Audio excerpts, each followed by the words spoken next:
SL Bhyrappa ಅವರು ಈಗ ವಿಧಿವಶರಾಗಿರುವಂತದ್ದು. ಬೆಂಗಳೂರಿನ ಖಾಸಗಿ ಆಸ್ಪತ್ರೆಯಲ್ಲಿ ಚಿಕಿತ್ಸೆ ಫಲಕಾರಿಯಾಗದೆ ಇವರು ಈಗ ವಿಧಿವಶರಾಗಿದ್ದಾರೆ ಎಂಬ ಶಂಕೆ ವ್ಯಕ್ತವಾಗಿದೆ. ಸಾಹಿತಿ ಎಸ್ಎಲ್ ಭೈರಪ್ಪ ಈಗ ವಿಧಿವಶರಾಗಿದ್ದಾರೆ. ಸರಸ್ವತಿ ಮಹಾನ್ ಪುರಸ್ಕೃತ ಸಾಹಿತಿ ಬೆಂಗಳೂರಿನ ಖಾಸಗಿ ಆಸ್ಪತ್ರೆಯಲ್ಲಿ ಈಗ ನಿಧನರಾಗಿದ್ದಾರೆ. ಖಾಸಗಿ ಆಸ್ಪತ್ರೆಯಲ್ಲಿ ಚಿಕಿತ್ಸೆ ಫಲಕಾರಿಯಾಗದೆ ಈಗ ಭೈರಪ್ಪ ವಿಧಿವಶರಾಗಿದ್ದಾರೆ. ಚಿಕಿತ್ಸೆ ಫಲಕಾರಿಯಾಗದೆ ಇವರು ಮೃತಪಟ್ಟಿರುವಂತಹ ಶಂಕೆ ವ್ಯಕ್ತವಾಗಿದೆ. ಕನ್ನಡ ಭಾಷೆಯಲ್ಲಿ ಹಲವು ಪುಸ್ತಕ ಬರೆದಿದ್ದಾರೆ. ಇವರ ಕೃತಿಗಳು ಇಂಗ್ಲಿಷ್ ಹಾಗೂ ಭಾರತೀಯ ಭಾಷೆಗಳಿಗೆ ಸಂಬಂಧಪಟ್ಟಂತಹ ಹಲವಾರು ಕೃತಿಗಳನ್ನು ಇವರು ಬರೆದಿದ್ದಾರೆ. ಅನುವಾದಗೊಂಡಂತಹ ಸಾಹಿತ್ಯ ವಲಯದಲ್ಲಿ ಖ್ಯಾತಿಯನ್ನ ಪಡೆದಿದ್ದಾರೆ. ಇವರ ಕಾದಂಬರಿಗಳು ಹಲವಾರು ಖ್ಯಾತಿಯನ್ನ ಪಡೆದಿವೆ. ಕನ್ನಡದ ಜನಪ್ರಿಯ ಬರಹಗಾರರಾಗಿರುವಂತಹ ಭೈರಪ್ಪ ಅವರು ಈಗ ವಿಧಿವಶ ಆಗಿರುವಂತದ್ದು. ಇವರಿಗೆ ಭಾರತ ಸರ್ಕಾರವು 2023ನೇ ಸಾಲಿನಲ್ಲಿ ಪದ್ಮಭೂಷಣ ಪ್ರಶಸ್ತಿಯನ್ನ ನೀಡಿ ಗೌರವಿಸಿತ್ತು.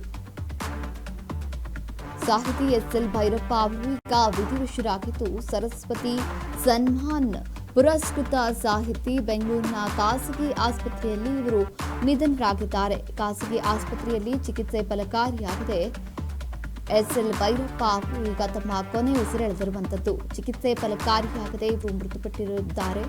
ಕನ್ನಡ ಭಾಷೆಯಲ್ಲಿ ಹಲವು ಪುಸ್ತಕ ಕೂಡ ಇವರು ಬರೆದಿದ್ದಾರೆ. ಇವರ ಕೃತಿಗಳು ಇಂಗ್ಲಿಷ್ ಹಾಗೂ ಭಾರತೀಯ ಭಾಷೆಗಳಿಗೆ ಸಂಬಂಧಪಟ್ಟಂತಹ ಹಲವಾರು ಕೃತಿಗಳನ್ನು ಇವರು ರಚಿಸಿದ್ದಾರೆ.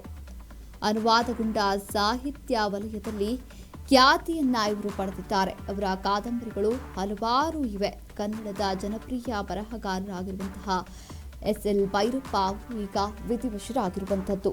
ಇವರಿಗೆ ಭಾರತ ಸರ್ಕಾರವು 2023ನೇ ಸಾಲಿನಲ್ಲಿ ಪದ್ಮಭೂಷಣ ಪ್ರಶಸ್ತಿಯನ್ನ ನೀಡಿ ಗೌರವಿಸಿದ್ದಾರೆ ಕೂಡ.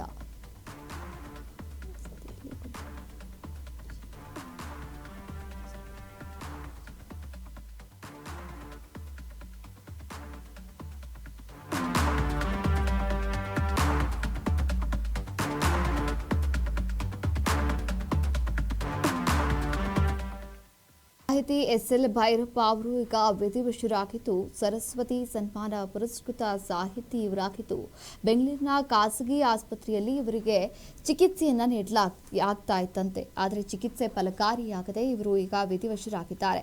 ಕೆಲವು ದಿನದಿಂದ ಇವರ ಆರೋಗ್ಯ ಸ್ಥಿತಿ ಗಂಭೀರವಾಗಿದ್ದು, ಇವರನ್ನ ಬೆಂಗಳೂರಿನ ಖಾಸಗಿ ಆಸ್ಪತ್ರೆಯೊಂದರಲ್ಲಿ ದಾಖಲಿಸಿ ಚಿಕಿತ್ಸೆಯನ್ನ ನೀಡಲಾಗ್ತಾ ಇತ್ತು. ಆದರೆ ಚಿಕಿತ್ಸೆ ಫಲಕಾರಿಯಾಗದೆ ಇವರೀಗ ತಮ್ಮ ಕೊನೆಯುಸಿರನ್ನ ಎಳೆದಿದ್ದಾರೆ.